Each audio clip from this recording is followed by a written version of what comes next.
Can you see me, anyone? Can you hear me? Let's check. Can anyone see me? Can anyone hear me?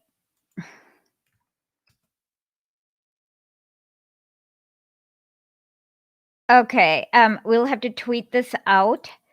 But welcome to another oh, I see myself already here. Okay. Let me know if I'm lagging.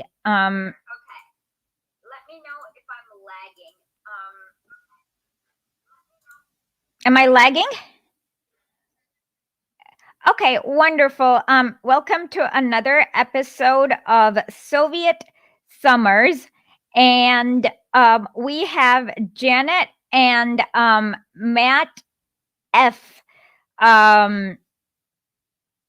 I have not. Yeah, I know. Just give me a second, okay? Okay, hold on. Let me figure out how to. I have to put your audio on. Just give me 1 second, okay? Give me 1 second to figure this out. I don't know how to do this, but Oh,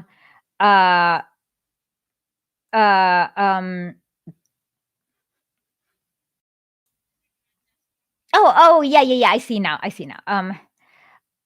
Oh, okay. I see. Okay, give me 1 second. I will figure this out.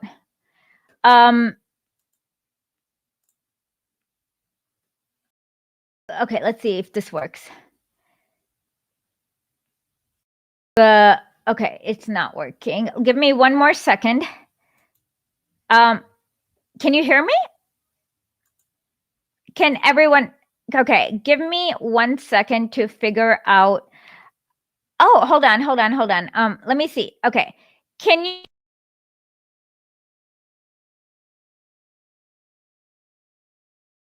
you able to hear Matt? Okay, so we need to do something. Okay, so we need to give me few more minutes to BS. Okay, you can't hear Matt. Okay, let me see. Matt, I've just texted you a link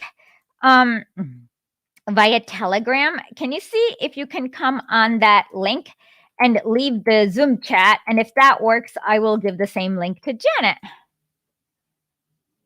Okay. So, because if you can come here, we can then do this. And oh, this is so cool. Can you guys see this? Oh my God, I just showed 31st century socialism. Okay, awesome. Okay, well, if you give money via private chat, like, oh, no, sorry, I don't know what I'm talking about, actually. I really don't know what I'm talking about. And what are we doing?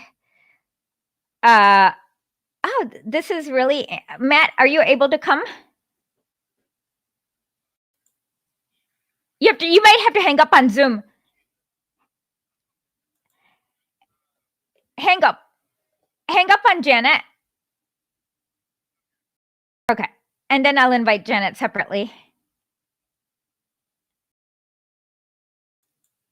Wait, what did I say? Did I say something bad? Okay, Janet, now we can hang up. Once you come on, we can hang up on Zoom. Okay.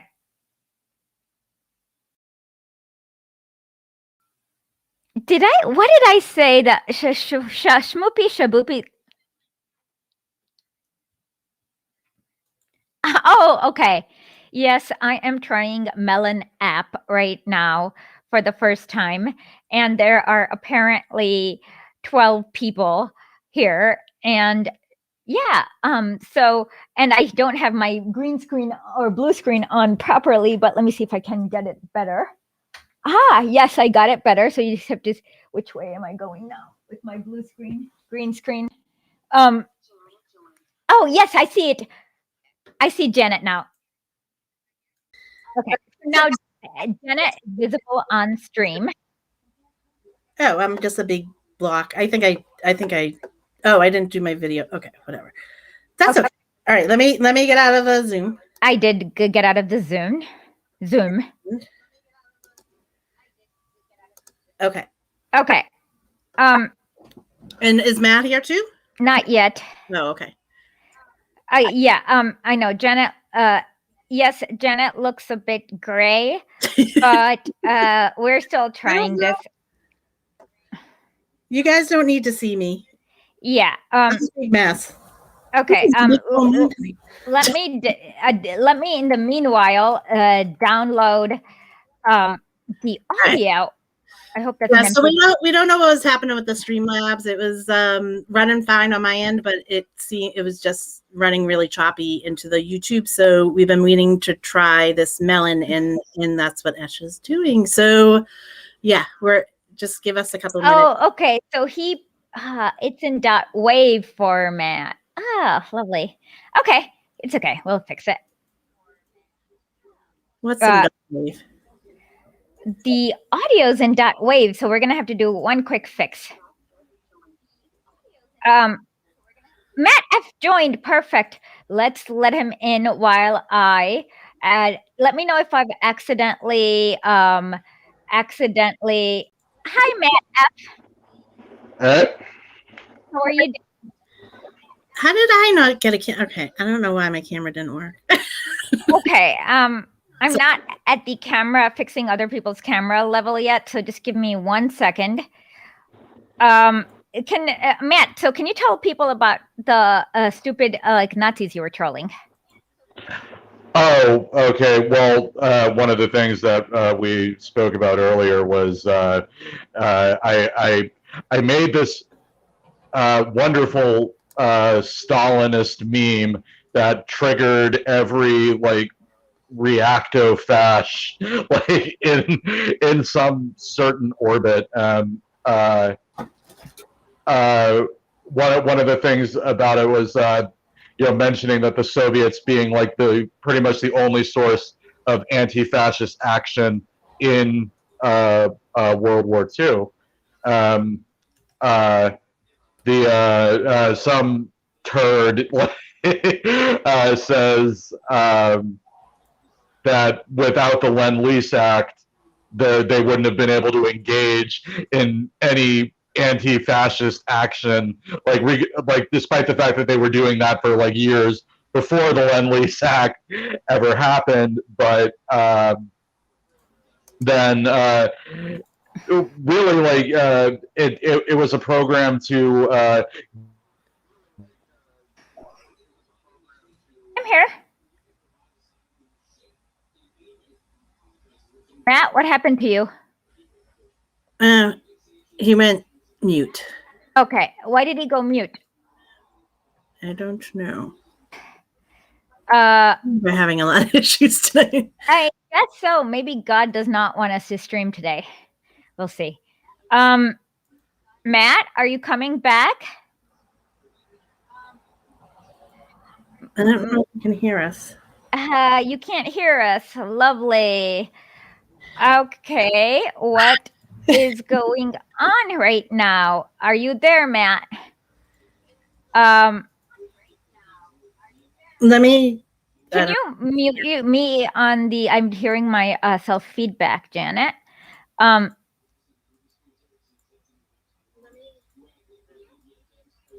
Yeah, this is kind of weird. So what is up, everyone? Okay, give me 1 second. I will. Yeah. So. Give me a few more seconds because I have ADHD and I can't talk and do something constructive at the same time. So let's see what we can do. Yeah, I wish I could take over, but no, we can't. Today, it's me. Okay, I will do this right now. Okay, we did it. And export. Okay, just give me a few. Now we just need to waste. Okay, perfect. Matt is here again. Yay. Hello, Matt. Okay, I don't know why I went mute. I didn't hit anything. It said my mic was on. So. Okay. Where is Janet now? She disappeared. Okay, Janet's back on. Okay, everyone's back on. Excellent. Everyone hearing everyone. The gods want you to overcome. Yes, Danny Knapp. The gods do want a little cheers while waiting. Lumpia logic. Oh, by the way, while we're waiting for this to export this video, what we're gonna okay. So Matt, the first thing is that he said Lend-Lease Act, right? Right. The Lend-Lease Act was to give the Soviets a ton of weaponry so they could do all the meaningful fighting, Mm-hmm. and then because the plan for the U.S. and like why they waited so long to quote unquote get involved in the European theater was the plan was if it looked like the Soviets were winning, they would jump in and back the Soviets. If it looked like the Nazis were winning, they'd jump in and back the Nazis. And then their role when they got there was to basically draw a line in the sand so Bolshevism didn't spread to Western Europe. Yeah, basically what they did was that they had in the Marshall Plan that by the way, Wikipedia said that they openly admitted to having a pro-Western bias on this one because they quoted Marshall but not Molotov on. If you want to have two opposing views, you need to quote Marshall and Molotov, right? It makes sense. But they did not accept a Molotov quote about the Marshall Plan. So I tried to edit the Wikipedia for the Marshall Plan. And because they didn't quote Molotov, I said, hey, you should quote. I put the Molotov quote in and then they deleted it. And then I accused them of having a pro-Western bias. And the Wikipedia editor literally said, the victor writes history. Yep. Yeah. No, oh, I thought it was more sarcastic than that. It was like they actually said like I don't know, something about history being written by that's the winners. exactly what they said. Okay. Okay. Here Yeah. we go. Okay. So let me know I can. when we are ready to listen. Chapter 1, Part 5. Lenin's Fight Against Economism. Appearance of Lenin's newspaper, Iskra. Lenin was not present at the first Congress of the RSDLP. He was at that time in exile in Siberia, in the village of Shushkenkoye, where he had been banished by the Tsarist government after a long period of imprisonment in St. Petersburg in connection with the prosecution of the League of Struggle. But Lenin continued his revolutionary activities even while in exile. There he finished a highly important scientific work, The Development of Capitalism in Russia, which completed the ideological destruction of Narodism. There, too, he wrote his well-known pamphlet, The Tasks of the Russian Social Democrats. Although Lenin was cut off from the direct, practical, revolutionary work, he nevertheless managed to maintain some connections with those engaged in this work. He carried on a correspondence with them from exile, obtained information from them, and gave them advice.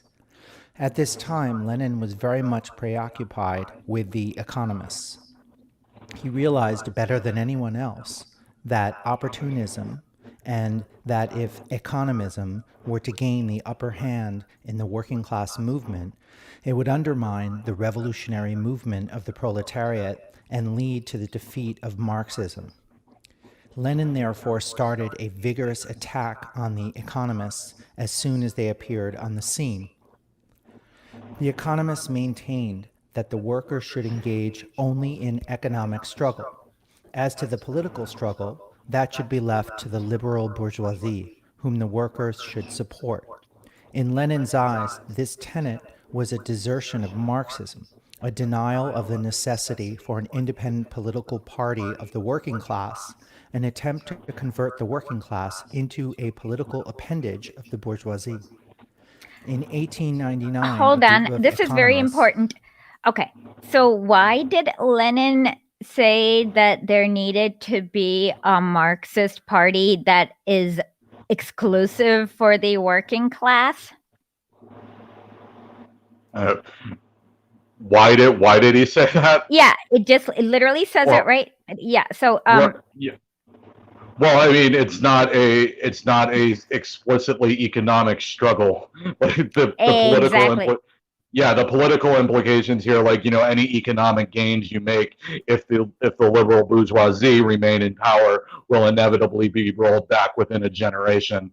Like we've seen with Ronald Reagan, Margaret Thatcher, Tony Blair, like less than a Yeah. generation. Oh And yeah, oh yeah. No, watching the Tories pick the flesh off the bones of the NHS is painful. So yeah, and then like imagine what you see in Romania, Hungary, whatever, all the other Eastern Bloc countries.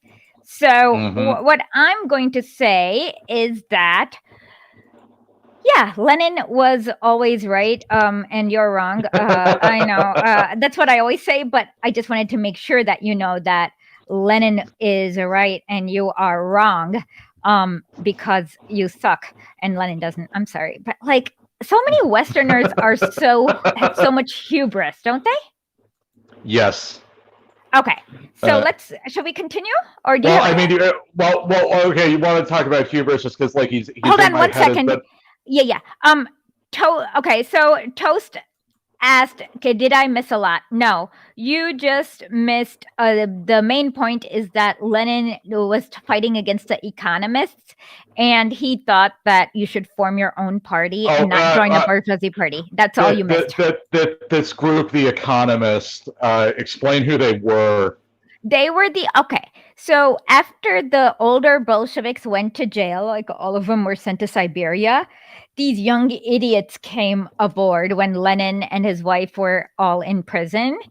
And these people were like, oh, you working class people, you don't have to worry about fancy things like the government or the business or whatever.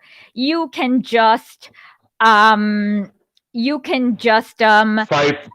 Fight for a better paycheck, basically. yeah, exactly. Fight for a better paycheck, and exactly, and yeah, and then like so yeah, exactly. So you can fight for a better paycheck, and all you ended up getting is like you'll only work on the struggle with your employer and let us smart people handle this like fancy stuff about overthrowing the czar. And Lenin was like, no, that's really stupid. By like not overthrowing the czar at all, because we're explicitly liberal bourgeoisie. Yeah, Lenin's like, okay, no, that's really stupid. Okay. So basically just a bunch of AOCs. No, they were but okay. I think I'm gonna give them more credit than AOCs. Like they were better than AOCs. AOC sounds like a pretty decent insult, actually. Yeah, AOC sounds like I was gonna call her. I always call her Alexandra Ocasio-Cortez after Karl Kautsky. Yeah, that was mine. Yeah, I copied you. Yeah, but she's like I hesitate to even give her that much credit as Karl Kautsky. At least for a brief time, Karl Kautsky was an actual Marxist and read a book or two. Yeah, she is refusing to do that. Okay, let's continue. Prokofiev, Kuskova, and others, who later became constitutional Democrats. Okay, they later became, see, all the economists later it's right became there in the cadets. name. Yeah, they all became cadets. A manifesto in which they opposed revolutionary Marxism and insisted that the idea of an independent political party of the proletariat and of independent political demands by the working class be renounced. The economists held that political struggle was a matter for the liberal bourgeoisie, and that as far as the workers were concerned, the economic struggle against the employers was enough for them. When Lenin acquainted himself with this opportunist document, he called a conference of Marxist political exiles living in the vicinity. 17 of them met and, headed by Lenin, issued a trenchant protest denouncing the views of the economists. This protest, which was written by Lenin, was circulated among the Marxist organizations all over the country and played an outstanding part in the development of Marxist ideas and of the Marxist Party in Russia. The Russian economists advocated the same views as the opponents of Marxism in the social democratic parties abroad, who were known as Bernsteinites, that is, followers of the opportunist Bernstein. Lenin's struggle against the economists was therefore at the same time a struggle against opportunism on an international scale. The fight against economism, the fight for the creation of an independent political party of the proletariat, was chiefly waged by Iskra, the illegal newspaper founded by Lenin. At the beginning of 1900, Lenin and other members of the League of Struggle returned from their Siberian exile to Russia. Lenin conceived the idea of founding a big illegal Marxist newspaper on an all-Russian scale. The numerous small Marxist circles and organizations which already existed in Russia were not yet linked up. At a moment when, in the words of Comrade Stalin, amateurishness and the parochial outlook of the circles were corroding the party from top to bottom, when ideological confusion was the characteristic feature of the internal life of the party. The creation of an illegal newspaper on an all-Russian scale was the chief task of the Russian revolutionary Marxists. Only such an organization could link up the disunited Marxist organizations and prepare the way for the creation of a real party. But such a newspaper could not be published in Tsarist Russia owing to police persecution. Within a month or two at most, the Tsar's sleuths would get on its track and smash it. Lenin, therefore, decided to publish the newspaper abroad. There it was printed on very dry but durable paper and secretly smuggled into Russia. Some of the issues of Iskra. Oh, by the way, just so you snowflakes understand, but with the newspaper, Lenin had to teach people how to read on top of it. And also look at the map of the country of Russia. And then look at how hard it is when you don't have the train lines were like apparently drawn by the Tsar, who just made whoosh. He didn't really care where people lived. He just kind of made a straight line and be like, okay, it's going to go from this seaport to this mine, so that the British people will have lots of whatever. It was pretty much all dictated by the whims of the Russo-Asiatic Corporation. Yeah, or British people, basically. Scottish, I think, specifically. It was John Urquhart. Yep, exactly. And so even with this kind of like hardness, like difficulty, Lenin managed to figure out how to smuggle in a newspaper without the Tsar's 4 million police knowing about it, or and then distribute it to all of Russia. By all of Russia, we mean all of Tsarist Russia, which includes everything from Finland to Azerbaijan, and Kyrgyzstan, and actually it's Kyrgyzstan and Kazakhstan, and everything that's not everything west of China and southeast of Finland, basically. Yep. Right. Okay. So let's continue.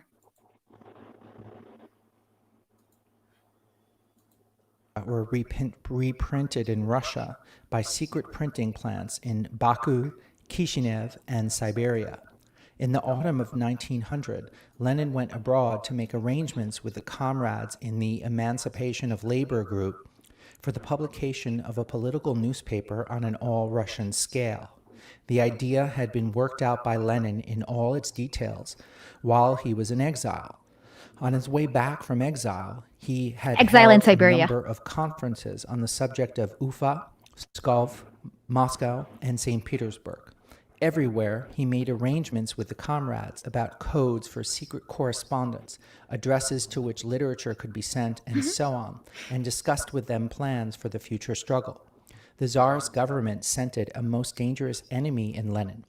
Zubetov, an officer of gendarmes in the Tsarist Okhrana, expressed the opinion in a confidential report that there is nobody bigger than Ulyanov, Lenin, in the revolution today. Yes, in which Lenin's he real name considered is it- Vladimir Ulyanov. Do you know Julia Ioffe? She's such a bloody idiot. She once wrote something like Putin is trying to adopt a name like Lenin, and I'm like, no, Putin is definitely Putin's real name, and Lenin's real name is Ulyanov. Yeah, nobody would purposely choose the last name Putin. Yeah, exactly. No matter what language you speak. Yeah. Actually, cryptography is very relevant to Marxism. And Alan Turing, the guy who invented most of formal cryptography after this Polish guy whose name I can't remember off the top of my head, taught everything to him. He was a cryptographer. So, yeah. And yes, Lenin would hide the newspaper in everything today. Oh my God, I would love for Lenin to be back on Twitter. Okay. Okay, that's my only dream. expedient to have Lenin assassinated.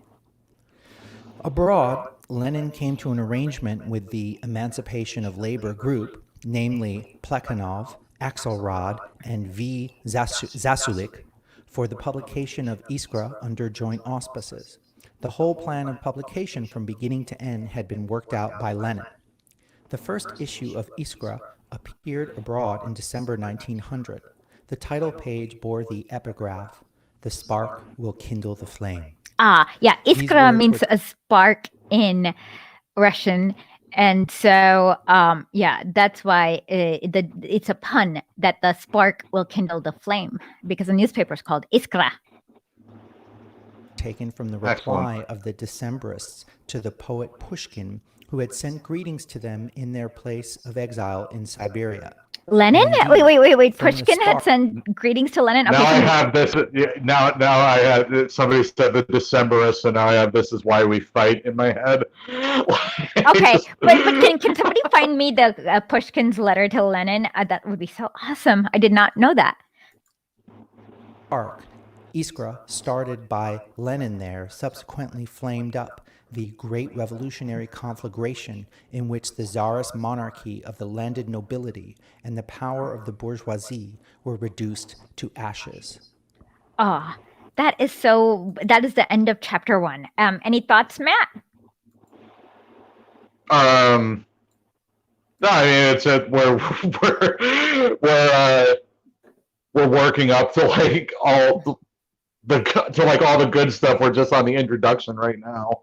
I don't have much to say about Iskra. Okay. Oh well. But this is the what is to be done era. Yeah, this is before what is to be done. What is to be done is published in Iskra because Lenin wanted you to know what is to be done. Now, Exactly. Anyways, Esha, why don't you let me play the audio for the second part? it's okay. Big like that. I can handle this. Oh, okay. Because I'm just sitting here doing nothing. So. Okay. Give me. Let me figure out how to. I'm gonna have to figure out how to hand you control to this. But can I make you mod somehow? Let's figure this out. I can't. Okay, I'll figure this out later. No, well, okay. I mean, we'll figure it out tomorrow. I'm just saying that I don't like if you're just going to do the video. I don't really need to be doing much. Chapter 2. Okay. Formation of the Russian Social Democratic Labor Party. Appearance of the Bolshevik and the Menshevik groups within the party, 1901 to 1904. Part 1. Upsurge of the revolutionary movement in Russia in 1901 to 04. The end of the 19th century in Europe was marked by an industrial crisis. It soon spread to Russia. During the period of the crisis, 1900 to 03, about 3,000 large and small enterprises were closed down and over 100,000 workers thrown on the streets. The wages of the workers that remained employed were sharply reduced. The insignificant One thing I want you guys to remember this is that in 1895, the workers got some concessions, and they also, as soon as the bubble under capitalism burst in the 1900, the workers' wages were reduced by the evil capitalists. Capitalists, as the result of stubborn economic strikes, were now withdrawn. Industrial crisis and unemployment did not halt or weaken the working class movement. On the contrary, the workers' struggle assumed an increasingly revolutionary character. From economic strikes, the workers passed to political strikes, and finally to demonstrations, put forward political demands for democratic liberties, and raised the slogan, "Down with the Tsarist autocracy." A May Day strike at the Obukhov munitions plant in St. Petersburg in 1901 resulted in a bloody encounter between the workers and troops. The only weapons the workers could oppose to the armed forces of the Tsar were stones and lumps of iron. The stubborn resistance of the workers was broken. This was followed by savage reprisals. About 800 workers were arrested, and many were cast into prison or condemned to penal servitude and exile. But the heroic Obukhov defense made a profound impression on the workers of Russia and called forth a wave of sympathy among them. In March 1902, big strikes and a demonstration of workers took place in Batum, organized by the Batum Social Democratic Committee. The Batum demonstration stirred up the workers and peasants of Transcaucasia. In 1902, a big strike broke out in Rostov-on-Don as well. The first to come out were the railwaymen, who were soon joined by the workers of many factories. The strike agitated all the workers. As many as 30,000 would gather at meetings held outside the city limits on several successive days. At these meetings, social democratic proclamations were read aloud, and speakers addressed workers. The police and the Cossacks were powerless to disperse these meetings, attended as they were by many thousands. When several workers were killed by the police, a huge procession of working people attended their funeral on the following day. Only by summoning troops from surrounding cities was the Tsarist government able to suppress the strike. The struggle of the Rostov workers was led by the Don Committee of the RSDLP. The strikes that broke out in 1903 were of even larger dimensions. Mass political strikes took place that year in the south, sweeping Transcaucasia, Baku, Tiflis, Batum, and the large cities of Ukraine, Odessa, Kiev, Ekaterinodar. The strikes became increasingly stubborn and better organized. Unlike earlier actions of the working class, the political struggle of the workers was nearly everywhere directed by the social democratic committees. The working class of Russia was rising to wage a revolutionary struggle against the Tsarist regime. The working class movement influenced the peasantry. In the spring and summer of 1902, a peasant movement broke out in the Ukraine, Poltava, and Kharkov provinces, and in the Volga region. The peasants set fire to landlords' mansions, seized their land, and killed the detested zemsky nachalniks, rural prefects, and landlords. Okay, somebody said that they did not have any idea what the RSDLP is, and that is the Russian Social Democrat and Labor Party. Yes, within this party is where the Bolsheviks and the Mensheviks formed. Yeah, The and two factions. that's how I figured out about 2 weeks ago. Paul Wolfowitz tried to do a fake Lenin quote, and Lenin used the word communist in his fake Lenin quote. And I'm like, no, that was not Lenin's party. Lenin's party was the RSDLP, is what I said. And I looked it up, and his link to that was not visible.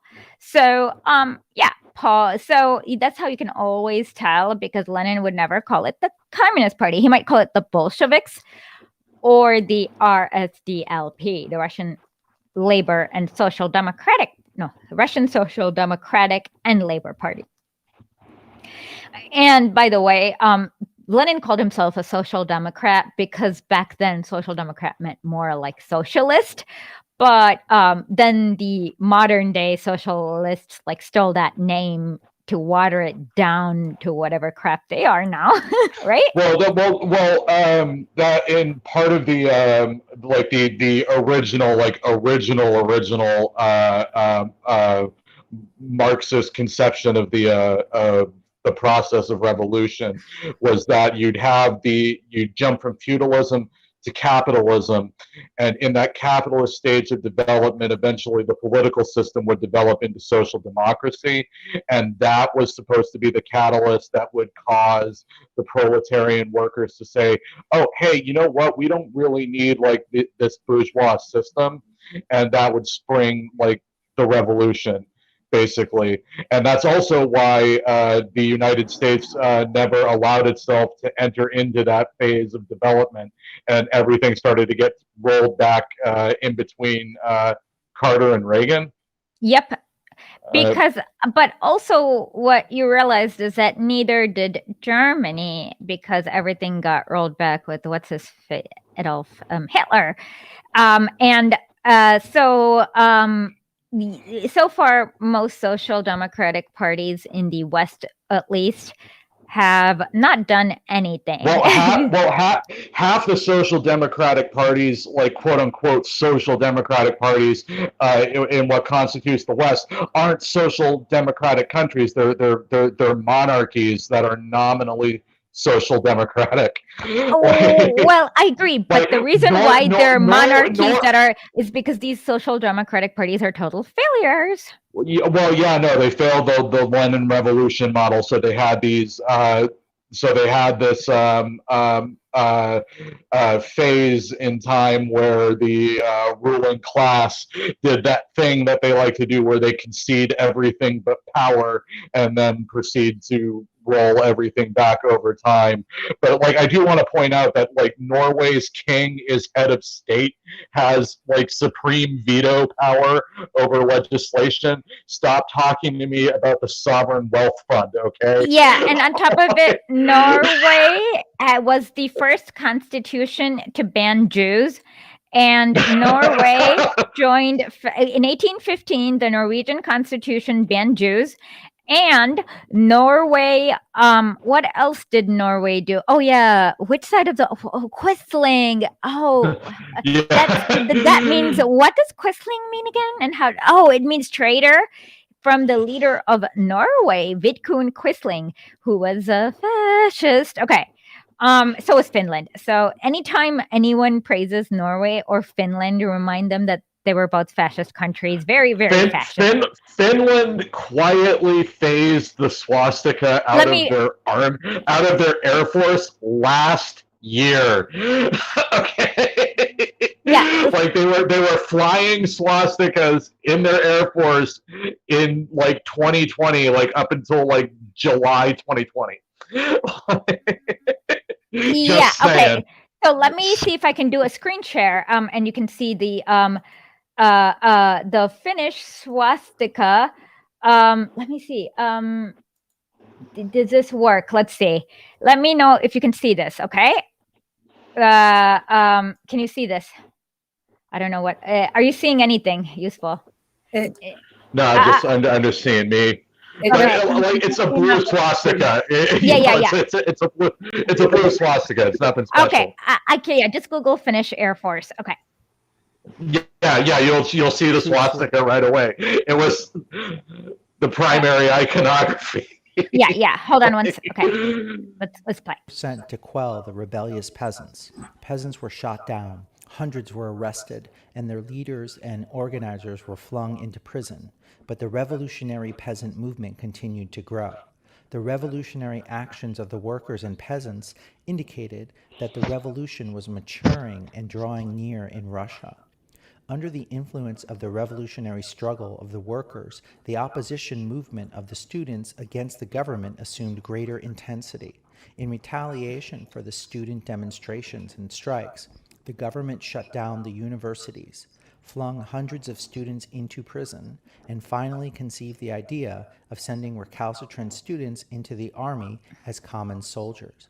In response to the students of all the universities organized a general strike in the winter of 1901 to 1902. About 30,000 students were involved in the strike. The revolutionary movement of the workers and peasants, and especially the reprisals against the students, induced also the liberal bourgeoisie and liberal landlords who sat on what was known as zemstvos to bestir themselves and to raise their voices in protest against the excesses of the czarist government in repressing their student sons. These zemstov liberals had their stronghold in zemstvo boards. These were local government bodies which had charge of purely local affairs affecting the rural population, building of roads, hospitals, and schools. The liberal landlords played a fairly prominent part in the zemstov boards. They were closely associated with the liberal bourgeoisie. In fact, were almost merged with them, for they themselves were beginning to abandon methods based on survivals of serfdom for capitalist methods of farming on their estates as being more profitable. Of course, Okay, so we have a question. How's that 30K student size relatively at that time? And thank you, new follower. The 30K student size is excellent, and thank you, new follower Malja Ginsburg. So yeah, it was because in order to be a university student, you had to be in the top basically 10% of the income. Otherwise, you just to be literate in Tsarist Russia. So in fact, Lenin had managed to get somehow even the more pretty bourgeoisie section on his side. So yeah, it was amazing.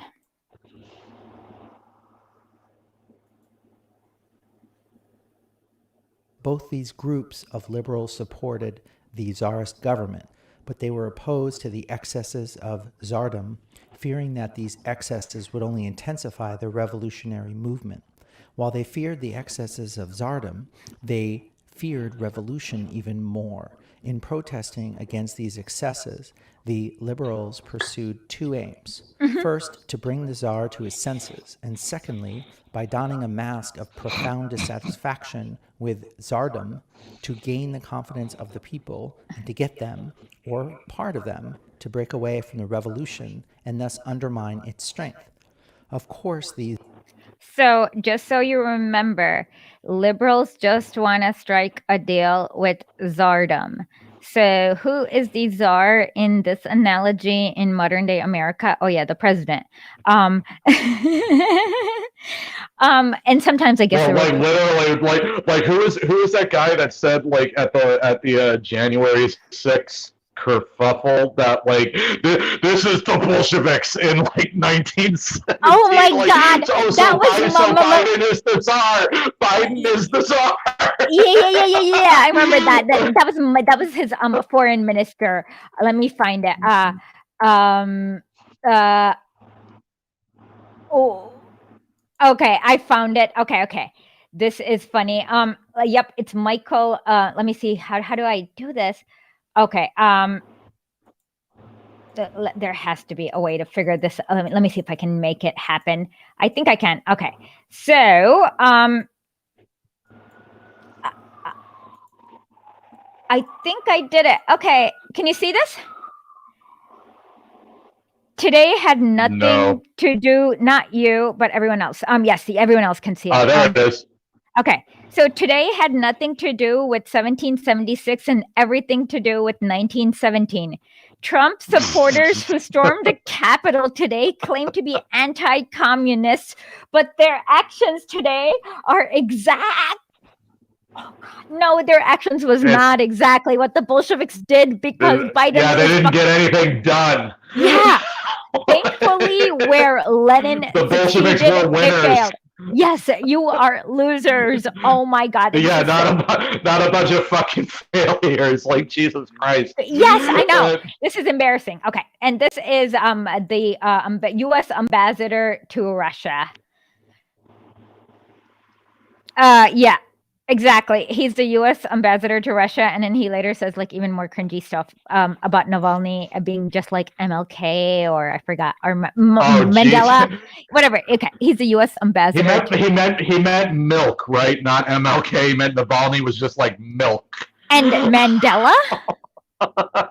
Okay, I don't have one for that one. Okay. The Zemstvo liberal movement offered no menace whatsoever to the existence of Tsardom. Nevertheless, it served to show that all was not well with the eternal pillars of Tsardom. In 1902, the Zemstvo liberal movement led to the formation of the Bourgeois Liberation Group, the nucleus of the future principal party of the bourgeoisie in Russia, the Constitutional Democratic Party. Cadets. Perceiving that the movement of workers and peasants was sweeping the country in a formidable torrent, the Tsarist government did everything it could to stem the revolutionary tide.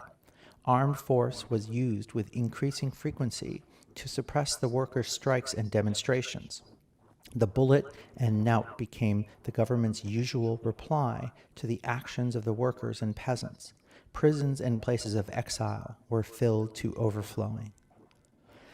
While tightening up the measures of repression, the Tsarist government tried at the same time to resort to other non-repressive and more flexible measures to divert the workers from the revolutionary movement.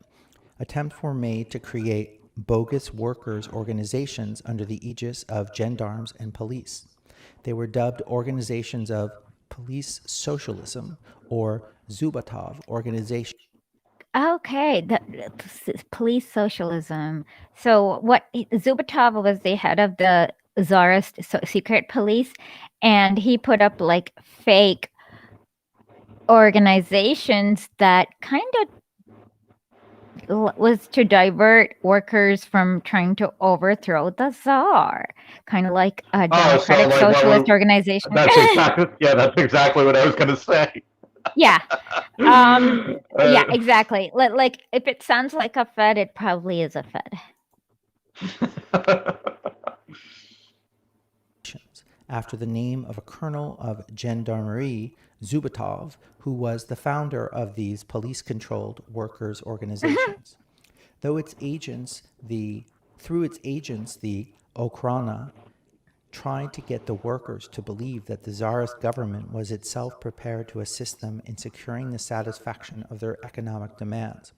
Kind of like how the Democratic Party likes to pretend that and like tries to create a hegemony where they're going to call you a traitor and how you're like helping Trump or whatever nonsense if you go against their hegemony. But like the Tsar, the Democratic, as you can see, the Democratic Party has no desire to help workers because look at like the Democratic Party thinks Lenin's bad. Anyone who thinks Lenin's bad has no desire to help the workers. Sorry if I sound cultish, but it's true. Yeah, do you agree? Well, I mean, like you could just like look at the last 3 Democratic presidential conventions. They completely cut labor out of the platform drafting committee. Like, I mean, just from there, argument over. We don't even really have to bring Lenin into that one. Like, no, I mean, they objectively have like no desire to listen to anything that labor says, and like the closest they'll ever get to it is like trotting out whatever fat white bastard is in charge of the AFL-CIA to like come and like toe the party line, basically. Yeah, just to show Shaboopy is right. The January 6th people had Nancy Bloody Pelosi's laptop and they did not use it for leverage or blackmail or anything like that. Yeah, because they were an op. Yeah, they were exactly. They were not supposed to actually accomplish anything. Yeah. It's like yeah. they had cops in the Capitol building giving these guys precise instructions on how to get to Schumer's office, and nothing came of it because nothing was supposed to come of it. Yeah, it was like so stupid. Because the one thing that the U.S. government, like the only thing that the U.S. government ever knows how to do is coup. And so if they wanted a coup, they would have, that's literally the only skill that the US government Yeah, has no, is cooing. the only thing that the 1-6 fart noise was about is scaring candy ass liberals into basically manufacturing consent among candy ass liberals to put to reinforce the iron fist of the national security state. Basically, Like yeah. I mean, basically clamp down on every aspect of American life that you can imagine in any way they feel like, and they'll just point to that fake ass insurrection attempt. or whatever And like it was. calling it that is an insult to every insurrection I've ever seen. Like, Yeah, it uh, was not even as good as Juan Guaido's mercenary invasion. It was so lame. oh yeah, Okay. Oh, the Bay of Chuds. yeah. By the way, a lot of people, with regards to Cuba, a lot of people seem to think that these quote unquote protesters are peaceful, but they're not. Once No, of you course not. no, like they've been like No, random. they went out. They went out there waving American flags and thin blue line flags. They'll be setting living human beings on fire in no time. Oh yeah. Oh, and then Like today I heard. that's what the American flag and the thin blue line flag means. It means burning fucking flesh. Yes. Like they did in Venezuela. And what Yes, happened? and Belarus. Were people set on fire in Belarus too? I did not know that. Yeah. Oh yeah. You're the one who showed me the clip. Oh yeah, I did. I'm so sorry. Yeah, you're right. I did show it. Maybe okay.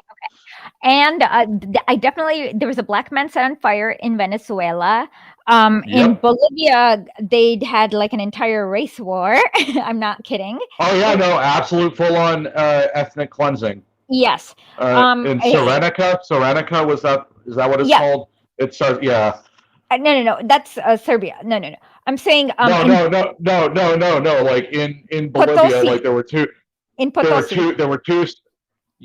In Bolivia, there were two sites for Anyas that of actual like full on ethnic cleansings. Yeah, They one both was in started with S. one store. Well, okay. In that case, there were 3 sites of ethnic cleansing because there was one more in Potosi. Okay. So, yes. So there was a lot of and expect that, and even worse in Peru because at least there are some areas that the U.S. government can't infiltrate in Bolivia. So so because Pedro Castillo is going to be president, so they'll be trying to assassinate him. I bet you Kiko. Wait, is she in prison or not? Because I bet you the U.S. embassy. Keiko Fujimori, or Keiko, whatever. Fujimori, she didn't quite Anyas it up. Like I don't think she's in jail. I think she's just seething somewhere. No, because she was on trial for embezzlement, and they had to give her a leave of absence in order to run the election. And so now she's going to be back on trial for embezzlement, and then they're probably going to have to, I don't know. Oh yeah, she's screwed. Like okay. So she will be. So that's why she hasn't done the like taken on the role of like the Guaido type or Sikhanouskaya in like Belarus, like because like she's too busy being on trial for embezzlement, so she can't accept the U.S. dark money for that because it looks bad. Robert actually published something yesterday, and it says Peruvian judge in Keiko Fujimori's corruption case rejects call to return her to prison. Interesting. That was dated 7/21. Okay, that's very interesting. So, so what I guess I wanted you guys to take away with this is that the U.S. government is basically the czar but less democratic. Okay. By the way, one question. Shmoopy Shaboopy said, "Do you think U.S. announcing sanctions is why China went ahead with the currency move, like it was a straw that broke the camel's back?" No, China's been the entire point of the Belt and Road Initiative is to get people off get Asia off the dollar like IMF scheme. So this was in the works for a while. I don't think I don't think that they actually did it in reaction to the US.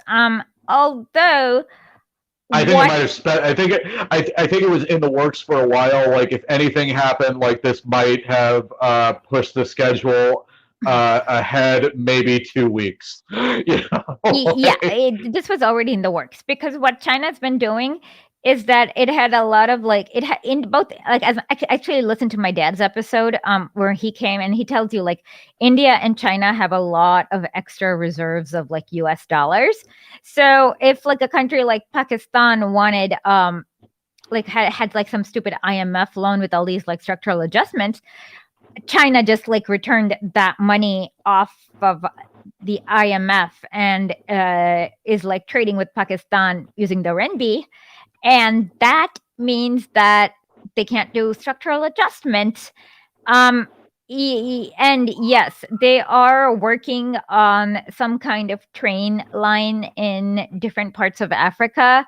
And they're definitely working on this most awesome train lines where you can go all the way from Shanghai to Ankara. It's wow. It's going to be really high speed trains from Shanghai to Ankara would be amazing. Anyways. And for the Americans that can't find half of their own states on a map, where the hell is Ankara? Turkey.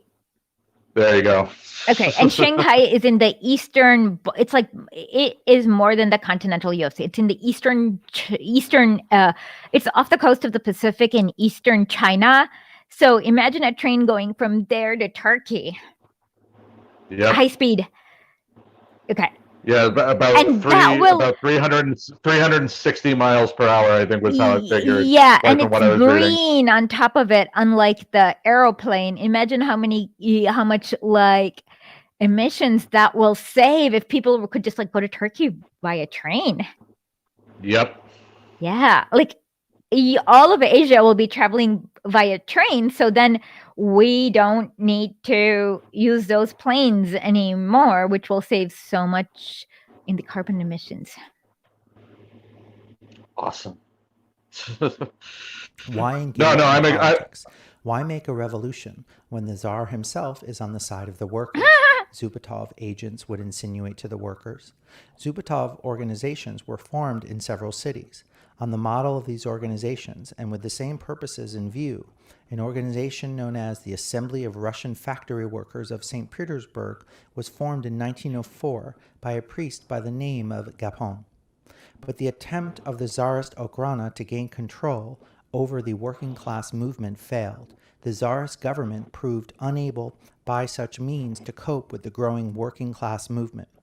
The rising revolutionary movement of the working class swept these police-controlled organizations from its path. Okay, so I guess we went up to 1904 because I believe the next chapter is Bloody Sunday. But yep. Yeah, I hope you guys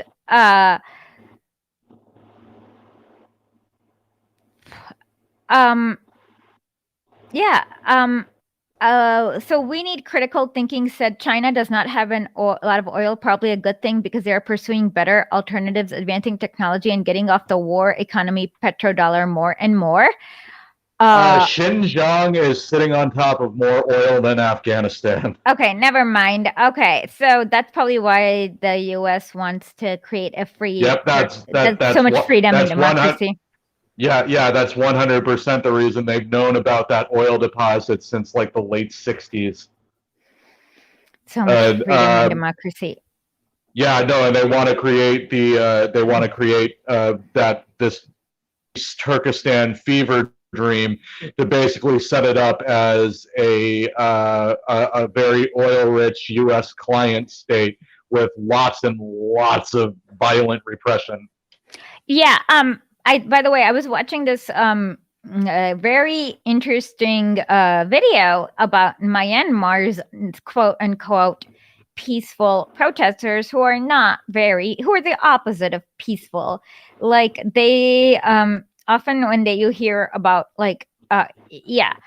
and they've been exclusively targeting Chinese factories, which is very interesting. What I don't understand is why the military chose to coup, but I am working on finding a good guess for you guys because somebody did request that I cover the Myanmar, and I've been wading through things. And I guess one obvious thing is that the peaceful protesters or pro-democracy, whatever the protesters are, they're not peaceful is all I can, like, that is definitely something I can tell you right up front. And Myanmar has over 116 ethnicities, and there are a lot of splinter groups. Who is the government here? Because there are kind of it's not complicated. It just there's a lot of detail, but it looks like a lot of the government had fifth column NED representatives in itself. So yeah, I don't know yet who's fomenting the violence. So, but I am working. Yeah, I'm gonna say I know pretty much zero about the Myanmar situation. Me too. So that's why I was just watching it. Like, yeah, and like part of it, like I backburnered it because like once it first like came to like the came to light, I guess, like I found it absolutely incomprehensible, like just trying to get my head around like everything that was going on, because there's so many, because it seems like at supreme face value it looks really simple, but like the second you read like more than a paragraph in, you're confused. yeah it is well, like I said, I don't trust the US news and I don't know who to trust. And so exactly. I'm gonna have to like go through. It's like takes a long it takes a long time to, like, if you have to kind of like wade through everything, I have to basically learn 100 years of. By the way, follow Matt F at Uncle Authority. Uncle_authority. Follow him there. And let me see if I can do your Venmo. Oh yes, my Venmo is at surplus value 0. That's ZERO, all one word. Please, like, if you can contribute a little, like, whatever, it doesn't, I'm okay with it, but it really does help. Like, victim of COVID, like, was homeless for like 6 months, and like I'm in like a tentative like temporary housing thing. So yeah, trying to get out of that. Anyways, if you can please help him out, and we'll figure this out. As for so like what people don't understand is that the US government okay, I'm so sorry, Shoopy Shaboopy, reach out. Yes, Brian yes, I've been trying to find Brian Bertalik, Berletic, or whatever his name is. I'm gonna if you guys know how to contact him, I would love to have him on, because I watched some of his videos and I've been doing a little bit of reading, and it seems like he understands the balkanization model and the shock doctrine, but I don't know enough about him to recommend him. So that's all I'm going to say. Like, there's some sort of violence going on, and you can't trust anything you hear in the US media.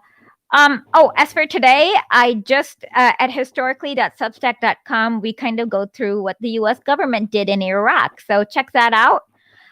When are we going to be back for the next episode of Soviet Summers, Matt? I'm good for whenever. I like doing it on Wednesdays. Okay, let's okay. So in that case, we'll be back this Wednesday. And I'll have some bonus materials for paying subscribers. And thank you very much. I will have more articles. I have lots of articles in the works. I just kind of need to write it. Violence is going on everywhere, but there are different kinds of violence. There's the counter-revolutionary violence that basically wants to do to every country what the U.S. Did to Iraq. You don't want that ever to happen. And what so that's the problem, is that you don't want in Iraq, you don't want a Yugoslavia, because that's a genocide. And usually those are one of the two things that the US does when it interferes, because exactly. And I forgot what I was going to say, but don't trust the US, and we need to figure something out because we're screwed. Yeah. And I'm feeling in a doomer mood. Okay. So, oh my God, oh God. Okay. There's no doomerism when you have Stalin in your heart. Okay. Okay. We're going to be on tomorrow night too. Yeah, we'll be on. I totally forgot. We're going to be on for Late Nights at Lenin tomorrow at 10. Bring all your cringe friends, family members, those like awful anarchists on social media, so we can re-educate them. There you go. At 10 o'clock. Okay. With that, we'll say auf Wiedersehen. Bye-bye. Auf Wiedersehen. Au revoir.